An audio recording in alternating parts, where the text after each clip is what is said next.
Alam po ninyo, pain is a manifestation of love. Sabi nga po, kapag nasasaktan ka na, mahal mo na. Kaya po kapag papipiliin po kayo, halimbawa, parang nalilito kayo kung sino ba talaga yung mamahalin ninyo, parang marami choices ka. Huwag po ninyong piliin yung nagpapasaya sa inyo. Huwag po, no? Piliin po ninyo kung sino yung nagpapaiyak sa inyo.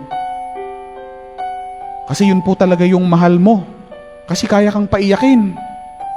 Because the tears of pain is a greater manifestation of love than the laughter of fleeting happiness. Kapag nasaktan ka na, mahal mo na. Kapag iniiyakan mo na, mahal mo nang talaga. Ganun po yung mensahe ng Diyos na para po sa atin no?